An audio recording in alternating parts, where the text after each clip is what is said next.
primeiro a gente tem que entender a história da doença, né? Então, ela surgiu na China em 2019, o SARS-CoV-2, né? Já teve em 2003 um surto de SARS-CoV-1. Aí eu estava falando o seguinte, as pessoas que são da área de saúde, seja um técnico em enfermagem, um enfermeiro, um médico, entre outros, ele tem que entender o seguinte, ele é a pessoa responsável por transmitir a informação e a segurança para a população. Então, se a pessoa que faz parte, né, do pessoal da saúde não consegue diferenciar o que é o vírus e o que é a doença, isso já mostra que a pessoa não se informou, ela está pegando informações ao vento aí, né, que estão surgindo. E essas informações muitas vezes podem vir erradas. Então a pessoa tem que estudar.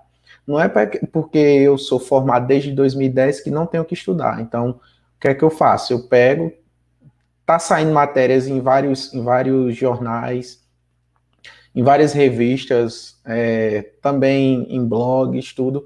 Tem que filtrar, você tem que filtrar tudo. Aqueles sites que são confiáveis e aqueles sites que não são confiáveis, né?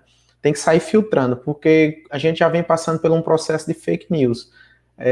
A exemplo, teve muito problema com o hidróxido de cloroquina, por causa de estudos in vitro. O que seria o estudo in vitro? Seria o estudo em laboratório, todo controlado, né, com células, o vírus, então tudo controladinho. E as pessoas estão pegando esses testes in vitro e já usando os medicamentos em vivo. Então, isso acaba gerando uma problemática, porque quando você testa o medicamento in vitro e em vivo, você já tem uma noção dos efeitos colaterais. No caso, quando você testa só in vitro e não testa em vivo, e o pessoal já começa a utilizar porque fazem uma análise rápida do medicamento, se funcionou in vitro, funciona em vivo. Na verdade, não é assim, porque in vitro vai estar tudo controlado. O cientista está controlando toda a situação ali, temperatura, umidade, às vezes é só em um grupinho de células, então é muito diferente. Em vivo, você tem já uma complexidade de um organismo.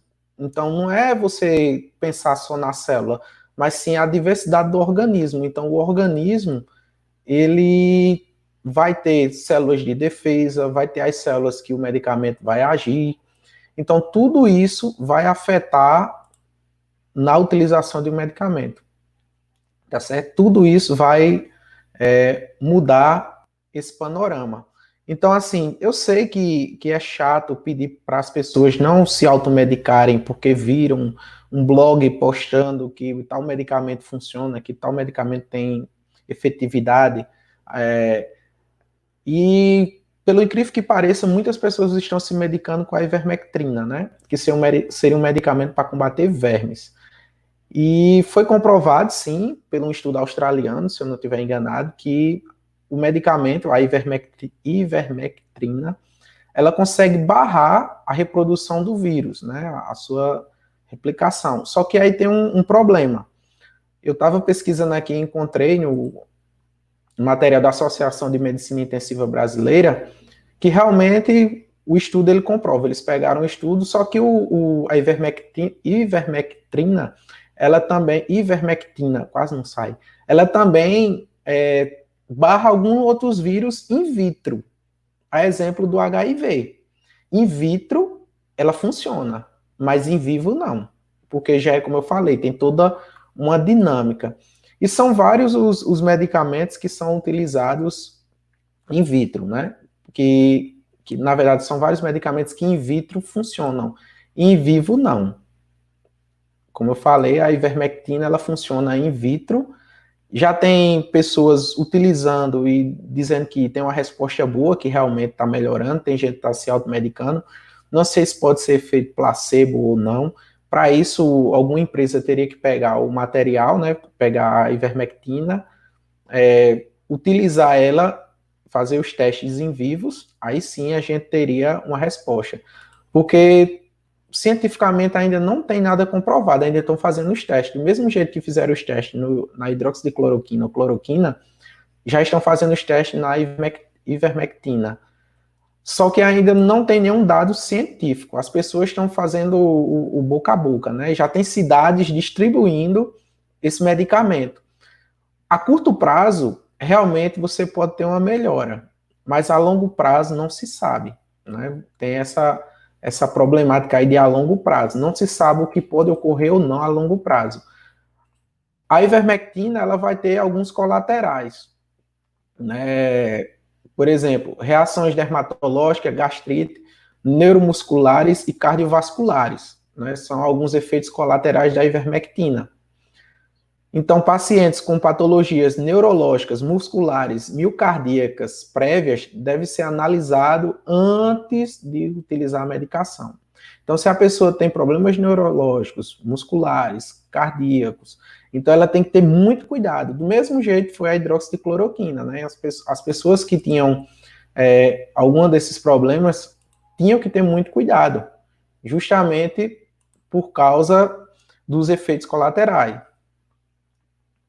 Entendeu? Então, muitas pessoas já estão se automedicando, igual fizeram com a hidroxicloroquina, a cloroquina, né? E foi comprovado já cientificamente que existem muitos efeitos colaterais mais do que benéficos na hidroxicloroquina. 90 e poucos mil pessoas foram estudadas. Pode ser que houve algum erro, alguma coisa? Pode. O que eu gostaria é que realmente o medicamento ele funcione, né? O que eu gostaria é que isso mesmo ele funcionasse. Então, o pessoal tem que entender primeiro a separação do SARS-CoV-2, né, que é o coronavírus, que é o vírus, e a COVID-19, que é a doença. Porque aí você consegue dialogar mais maleável com a pessoa e consegue transmitir a informação. Tá certo? Então, vê só.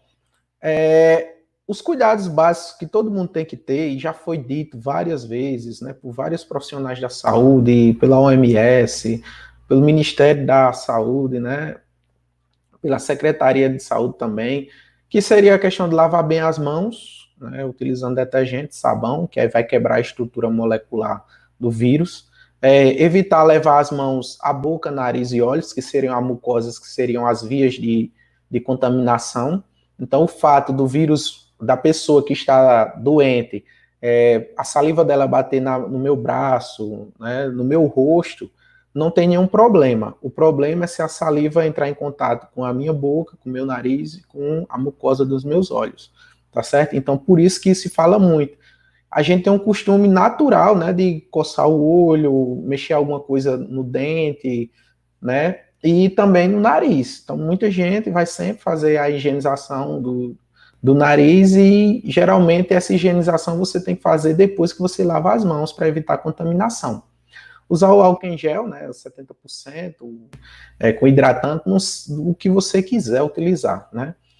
E o problema mais comum seria as aglomerações, né.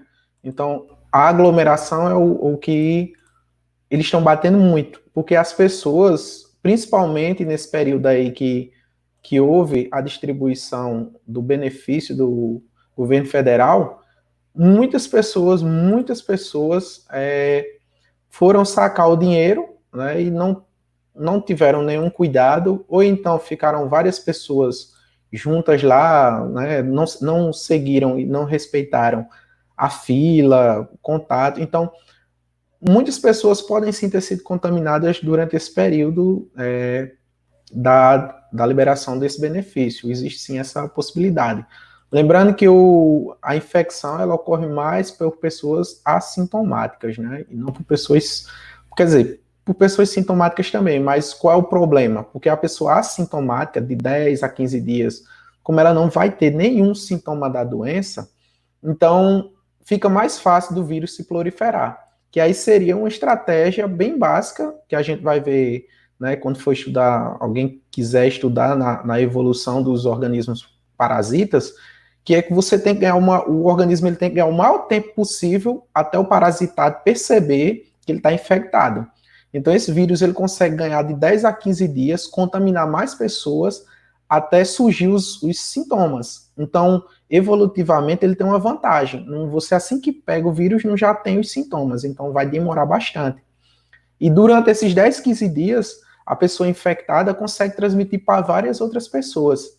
Que aí, se você consegue transferir para 5 pessoas, aquelas 5 pessoas, obviamente, vão transferir para mais 5 pessoas, né? No mínimo.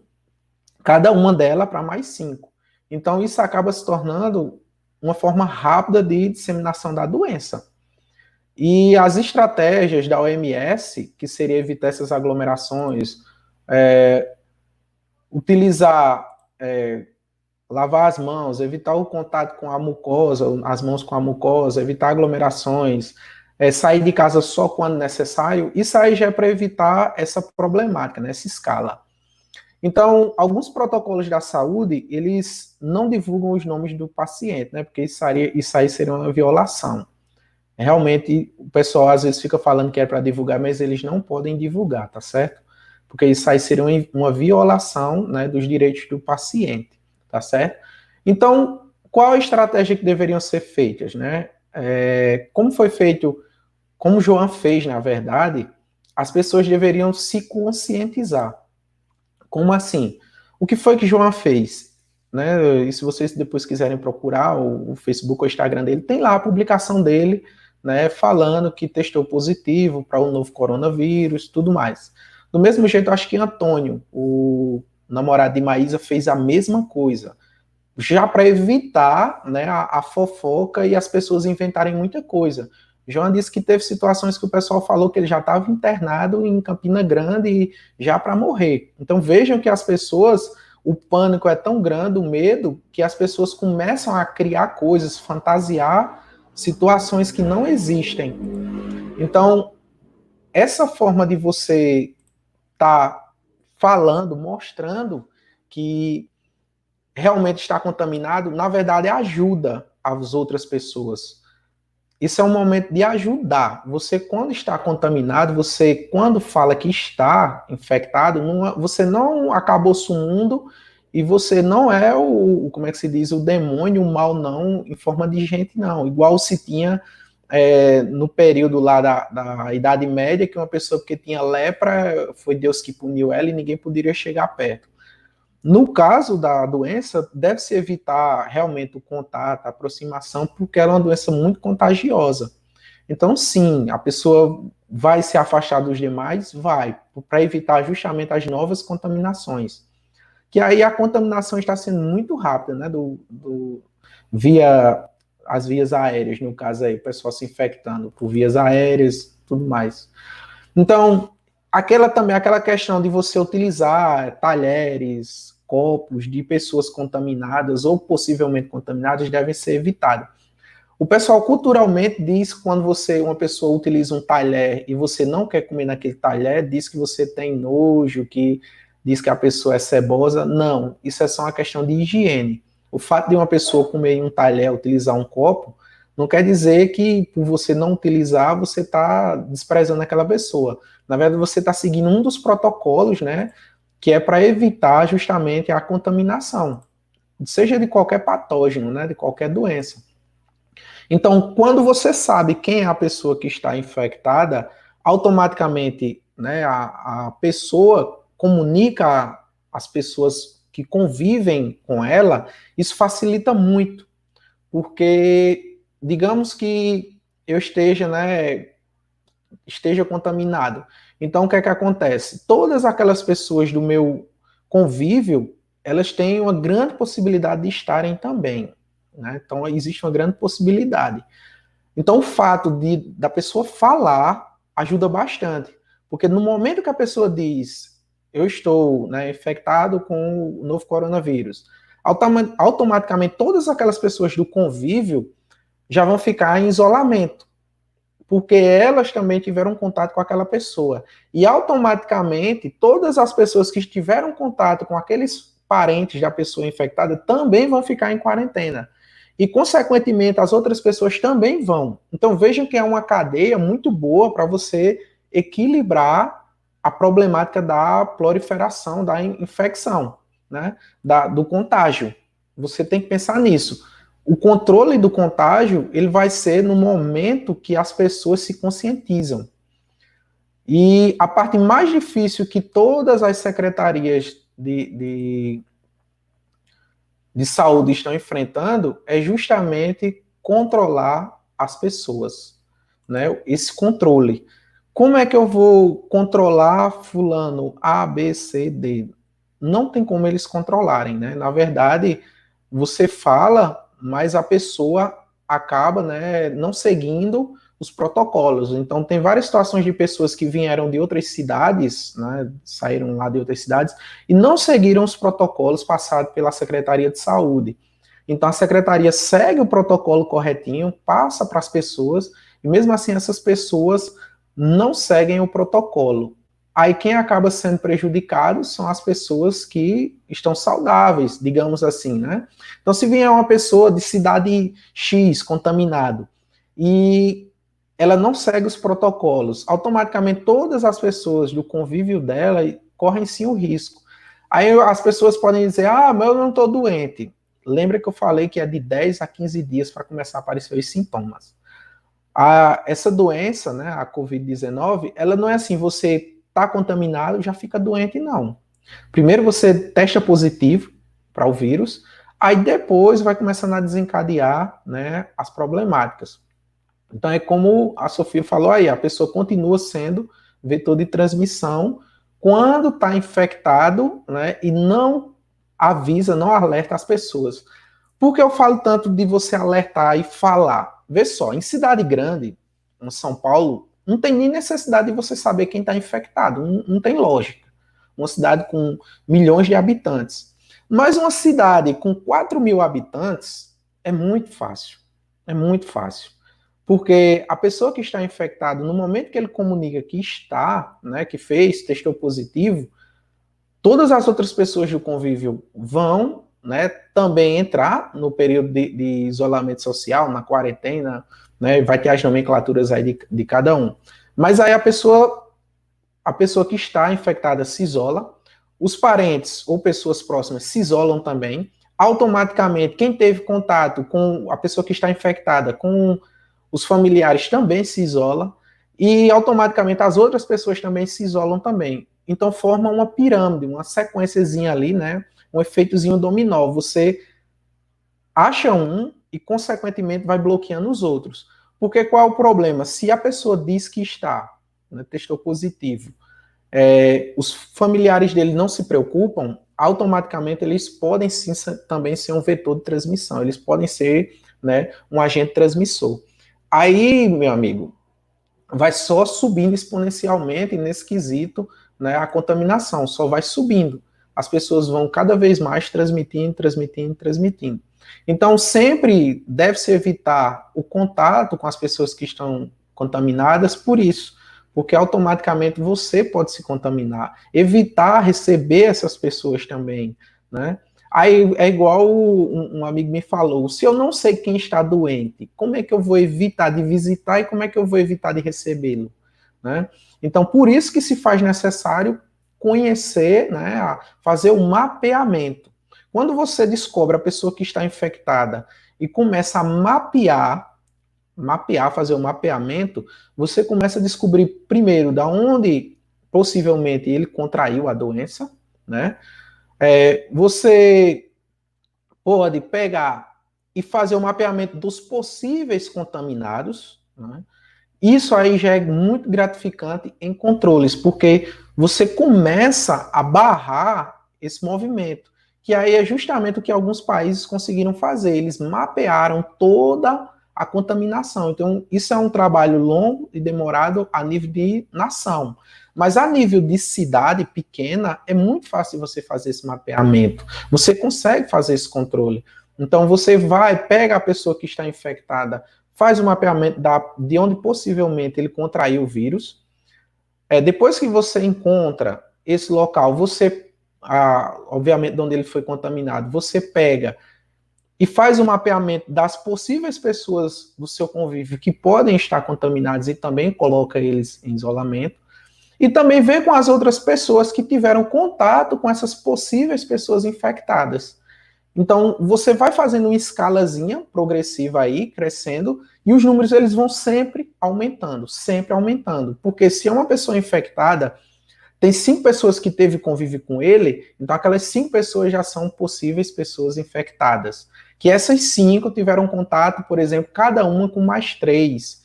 Então você vai fazer 3 vezes 5, então são mais 15. Então 15 mais 5, 20. Fora o infectado, 21. Então é muito rápido essa taxa de crescimento de possíveis infectados. Mas é uma forma muito eficaz de controle. Francis David falou aqui, né? É comunicar que você testou positivo. Deixa eu colocar aqui. Comunicar que você testou positivo e pedir para que parentes e amigos não venham nos visitar é um ato de amor, né? Responsabilidade e cuidado com o próximo. Realmente, quando você analisa o seguinte, eu estou contaminado e automaticamente eu comunico aos meus parentes, eu estou evitando que eles se contaminem. Quando eu comunico às pessoas, né, eu vou lá e faço o comunicado às pessoas, os meus amigos, eu também estou evitando novas contaminações, né? Então isso é uma sequência. Deixa eu ver o que Benedito falou. Está certo aqui.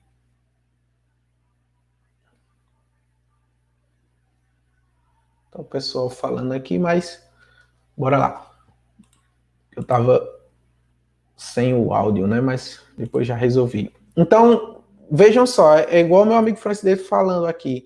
A gente tem que entender que o fato da pessoa comunicar, ela está se preocupando com seus parentes, ela está se preocupando com seus amigos, né? E está se preocupando com os amigos dos seus amigos. Entendeu? Esse ato de você comunicar, você não está enfermo, não é algo ruim. João não conseguiu entrar aqui no link que eu enviei para ele, que ele ia falar justamente isso. Então eu conversei com ele, ele me passou algumas informações.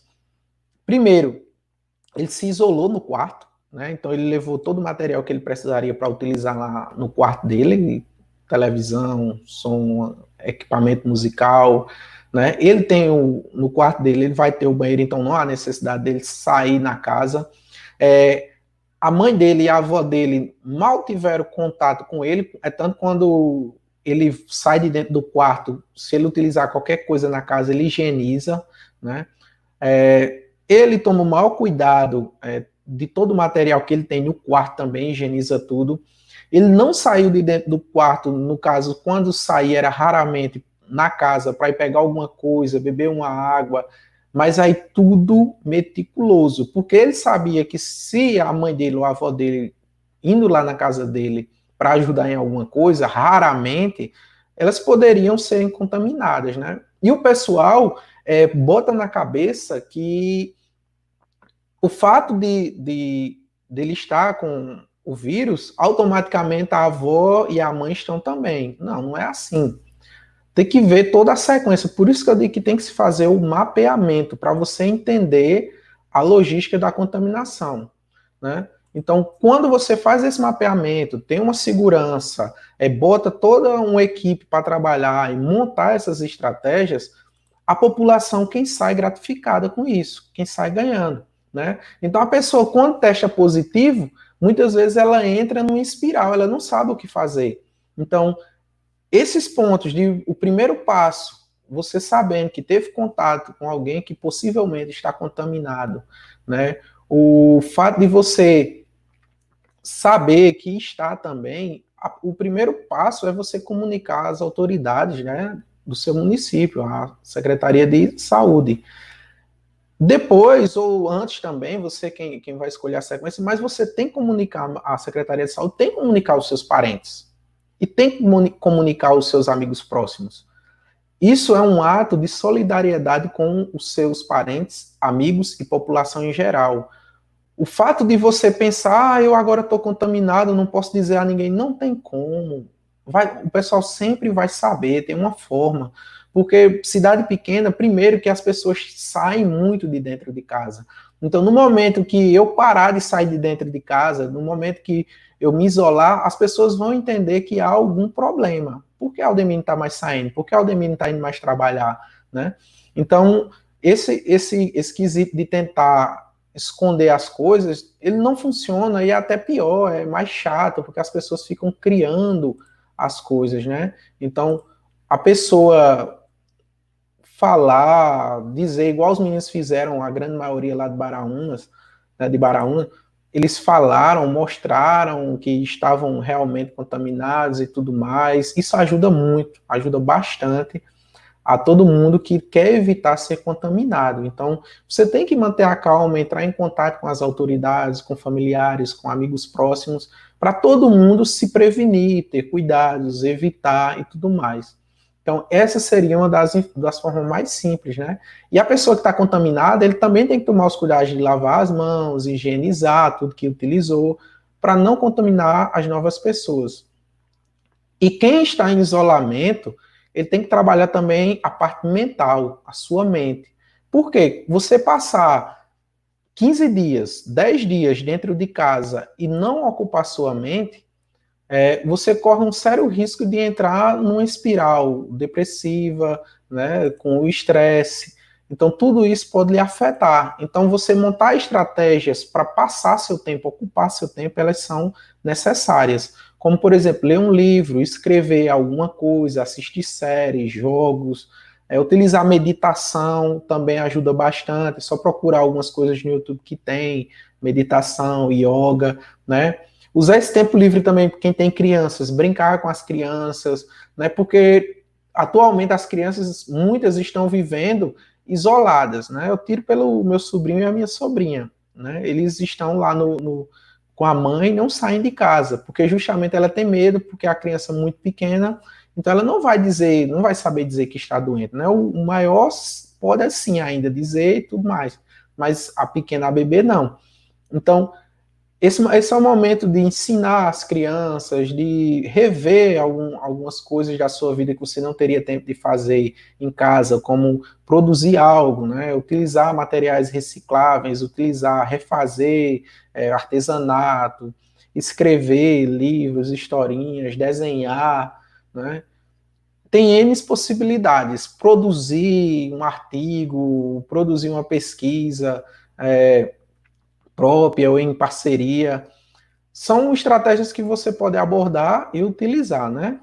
Aqui Caliandra está bem, também aqui falando, né?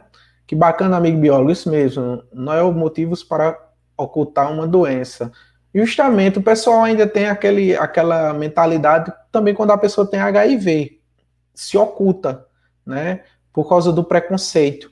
Então, esse preconceito que surge com várias outras doenças transmissíveis por vias aéreas, sexualmente transmissíveis, ela é o grande foco e o grande problema atualmente, porque as pessoas estão gerando um preconceito com a pessoa que testa positivo para o novo coronavírus. Então, as pessoas estão utilizando esse preconceito e isso prejudica muito, porque quem está com o vírus, né, doente, ele vai sentir muito isso. Então, na verdade, esse é o momento de você dar força a essa pessoa. Né? Mesmo que você não seja próximo, mas já que você não tem como ajudar, evite atrapalhar. Né? Então, o fato de você tentar ajudar a pessoa, mesmo sem ter um contato, isso é muito gratificante para ela. Então, por exemplo, o João disse que recebeu muitas mensagens boas, incentivando ele, então isso ajuda muito. Entrar em contato, ligar, fazer chamada de vídeo, tudo isso para ocupar a mente da pessoa que está, né, com a doença. Isso ajuda demais, você mostrar que está ali próximo daquela pessoa e transmitindo, né, energias positivas e não energias negativas, criando situações que não existem, como dizer que a pessoa está internada e que a pessoa saiu hoje direto para o hospital, que estava entubado. Isso aí é tudo situações que prejudicam, porque a pessoa vai se sentir mal, a pessoa não vai gostar, vai tentar criar, né, coisas ali para tentar rebater isso, tá certo? Aqui, também aqui do amiga também futura bióloga, né? Enquanto alguns falam que estão infectados e se isolam, aqui na minha cidade o povo faz festa com infectados e ainda mostra o resultado positivo do teste para os policiais. Menino, aí é complicado, viu? Pessoa, no caso, aí as pessoas estão gostando de infectar uns aos outros, né? Na verdade, isso aí dá um processo, né? A tentativa aí de homicídio, sei lá, não lembro mais não. Eu vi uma vez em algum canto, tá certo? A Duf Vroom diz que mora no interior e aqui tem 500 confirmados. Qual seria a população da tua cidade? Porque e 460 curados, né? Tá um equilíbrio, né, entre confirmados e curados. Então tem um equilíbrio. Se subtrair aí, tem 40, né? Se esses 460 fizerem parte desses 500 confirmados ou novos confirmados. Porque as pessoas, né, nesse caso aqui da Sofia, o pessoal ainda é muito ignorante. Tem pessoas que ainda não acreditam na doença, tem pessoas que não utilizam máscaras, que não fazem a higienização, utilizam dessa forma ignorante de não fazer a sua parte, né? Nossa amiga Luzineide Cabral aí, também da saúde, né? Luzineide é a prefeita, Luzicleide, a irmã, né? Estar com a doença não quer dizer que você não vai se recuperar. Isso, grande ponto aí, Cleidinha.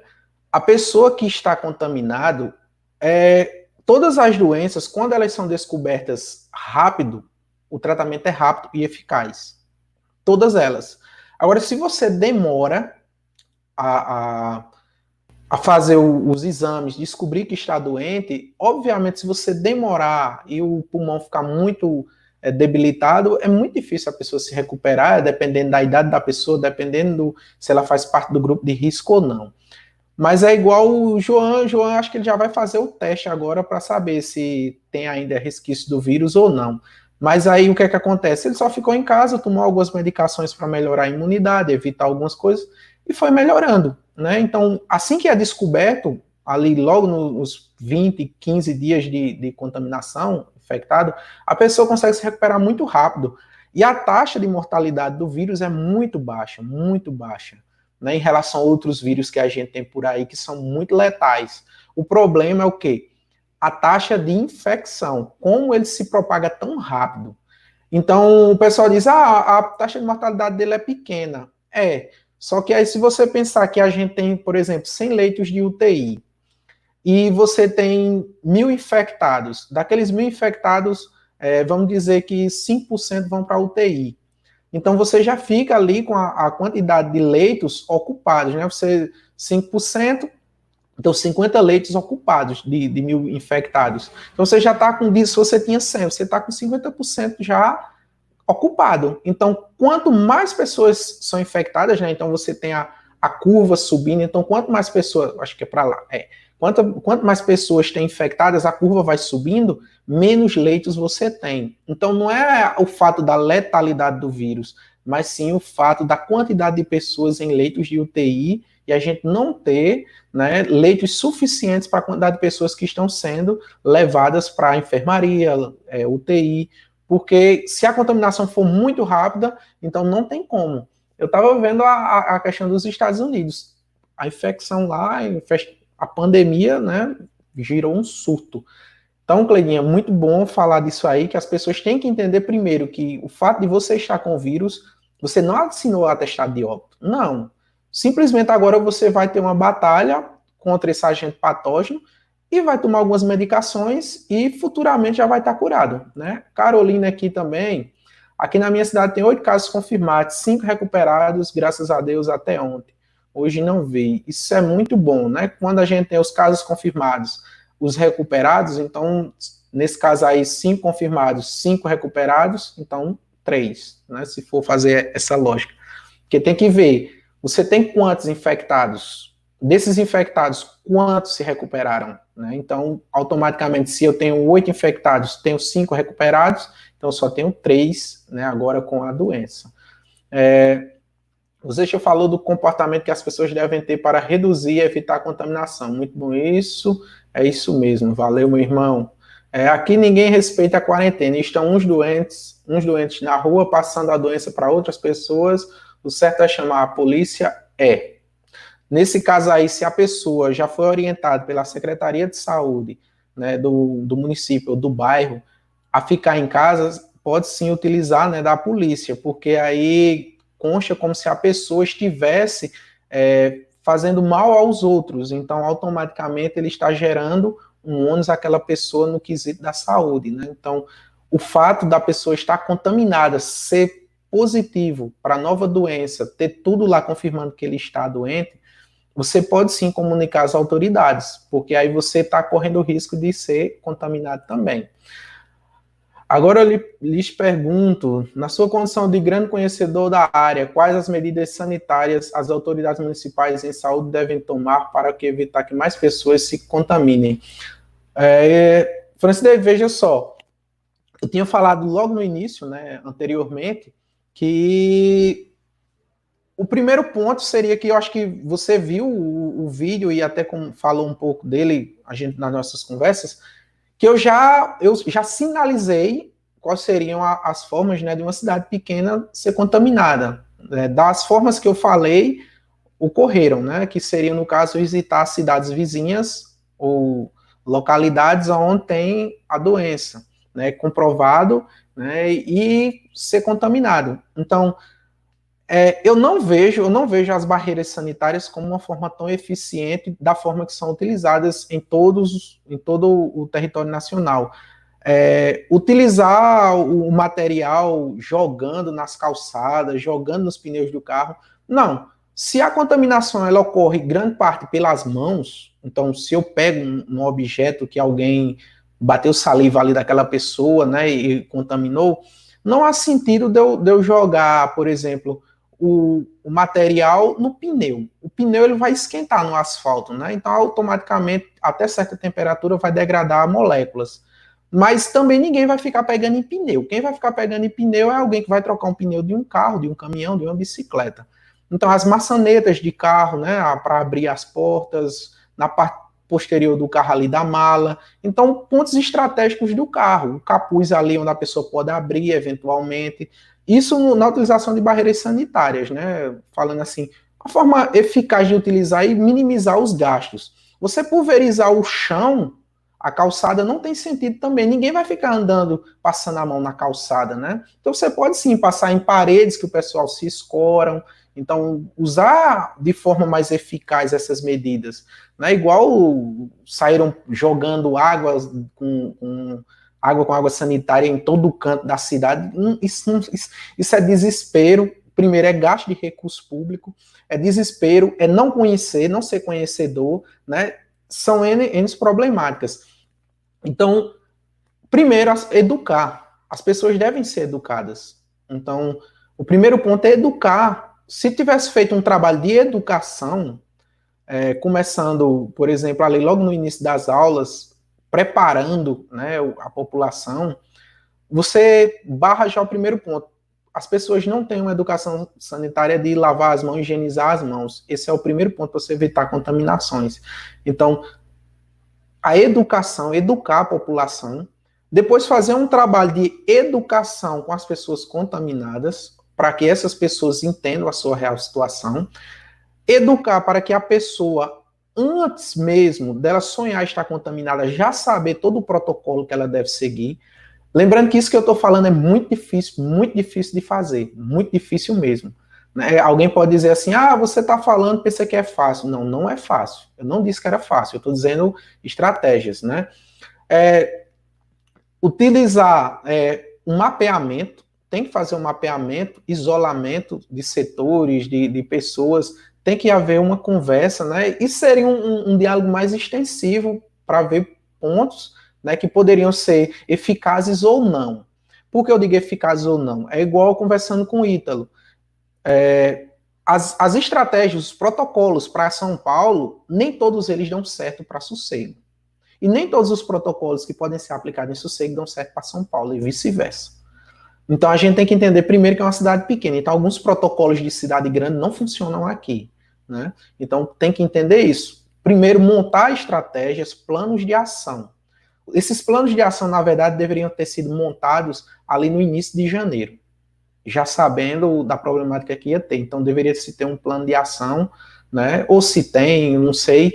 Mas isso eu estou falando de a nível nacional, federal, ou nacional que seria o federal, estadual e municipal. Deve-se ter um plano de ação. O Brasil não teve nenhum plano de ação, por isso que está a bagunça que está, né?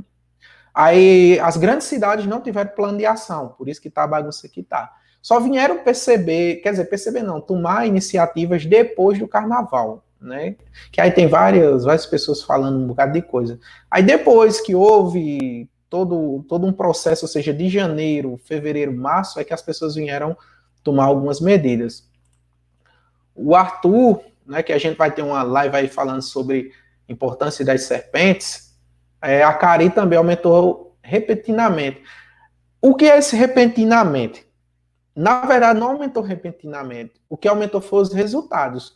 Porque se chega uma pessoa contaminada, automaticamente, em poucos dias, ele contamina várias outras, que contaminam várias outras, que contaminam várias outras. Aí, quando você faz os exames tudo em um dia, então automaticamente vai ser o resultado tudo em um dia. Então, a curva cresce de crescimento de contaminação, né? Então, tem que ver isso. A Sofia aqui, amiga de uma amiga minha, testou positivo, aguardou 15 a 16 dias em isolamento, realizou novamente os testes, onde ainda constava positivo para o vírus. Ela já estava bem sem nenhum sintoma. Também tem isso, né? O pessoal testa, mesmo dando positivo, ou seja, a quantidade de vírus cai, reduz, né? E a pessoa pode sim voltar às atividades. Bruna aqui, em Tangará, só a misericórdia. Pois é, Bruna, a nossa bem querida Tangará, né, a cidade do pastel, lá no Rio Grande do Norte. O problema é que, desde o início, eu falava a você, eu dizia, lá no grupo, tudo, eu dizia que o pessoal, Santa Cruz de um lado, Natal de outro, e Tangará como local de passagem ali. Então, as pessoas que estavam indo para Natal, Santa Cruz, sim, tinham uma grande possibilidade de se infectar, e a gente está vendo isso agora, né? Grande parte da população fura a quarentena, alguns não acreditam no vírus e a minoria fica em quarentena. Justamente acontece muito isso em cidades pequenas, né? O pessoal não acredita, só números. Eu acho que já está mais de 40 mil mortes, né? Então a pessoa só vê números, números, números. Mas quando esse número for alguém próximo a você, aí, meu amigo, a coisa muda. Quando disser assim, fulaninho morreu, é primo seu, amigo seu, irmão seu, pai seu, filho seu, aí muda, né? Porque quanto ainda é número, é outra pessoa que eu não conheço que está morrendo, então, para mim, não muda muita coisa, né? As pessoas veem isso. O fato de estarem morrendo outras pessoas não me afeta, tá certo? Então, essa seria mais ou menos a parte que eu gostaria de informar, né, a vocês. Então, a gente tem que planejar, e as pessoas que não estão contaminadas, evitem as pessoas que estão, ou pessoas próximas às que estão contaminadas. Então, meu amigo, minha amiga, se você sabe quem está com a Covid-19, evite a pessoa, não é evitar com preconceito, com discriminação, não, é evitar no quesito visitar ou receber visita dela, evitar fisicamente. Evite as pessoas que têm um convívio social com ela, porque aí até saírem resultados, testes, comprovando, né, tudo isso. E lembrando que tem pessoas que tiveram contato com as pessoas contaminadas e não dizem. Então, também são pessoas que podem sim, né, transmitir aí a doença. O que vai garantir que você se recupera sem precisar de internação será a qualidade da sua imunidade, né? Lembrando que como o vírus ele não tem nenhum medicamento para o vírus, né? Então, na verdade, quem se livra dele é o nosso próprio sistema de defesa, né? Então, os vírus, a grande maioria são retirados, né, do nosso corpo, expulsos, destruídos, através do nosso sistema de defesa. Então, o fato de você melhorar sua imunidade com atividade física, com condimentos, com chás, né? Chá verde, chá de gengibre. Esses chás, eles melhoram a sua imunidade. Chá de boldo também, que é utilizado para tudo, né? É o coringa aí dos chás. Então, chá de camomila para acalmar essa mente aí, deixar as energias fluírem melhor. Então, tudo isso vai melhorar a sua imunidade, né? Condimentos como pimentão, alho. Então, primeiro você tem que se alimentar bem, utilizar algumas plantas medicinais para melhorar a sua imunidade também. Então, se alimentar com esses condimentos, ou também se alimentar bem, que eu digo, é comer o arroz, o feijão, a carne, porque você ter energia para manter seu corpo funcionando bem. Então, esse é um dos pontos também importantes, que é manter a qualidade da imunidade. Então, o fato de você estar doente não é o fim de tudo, não, é o começo, na verdade. Você agora está começando, né, uma batalha ali contra um agente patógeno. Que aí, gente, é a mesma coisa quando você está com gripe. Você pega uma gripe, seu corpo vai lutar contra aquela gripe. Por isso que dá febre. Febre não é doença, viu? Febre é um sintoma que seu corpo está dando que você está com um vírus, uma bactéria, com algum agente patógeno ali lhe atacando. Então, o seu corpo já dá o primeiro alerta a você, né? Que seria a febre. Então, seria o primeiro ponto ali, né? Que você vai sentir, vai ser a febre, tá certo? Então, isso seria mais ou menos um pouco do que eu teria para falar. Eu agradeço a todos que entraram aí, passaram o seu tempo, viram a live. Agradeço também aqueles que podem entrar posteriormente, tá certo? Lembrando que a live, o propósito dela é passar informação, tá certo? Passar informação para as pessoas que precisam. Aquelas pessoas que não têm acesso à informação, então essa seria a ideia, certo? Então, eu agradeço a todos que participaram. Tem mais vídeos aí. Tem um vídeo falando da diferença de coronavírus e Covid-19. E tem um vídeo também falando como seria, né, a transmissão aí, a entrada do vírus em cidades pequenas. Então, meu muito obrigado a todos.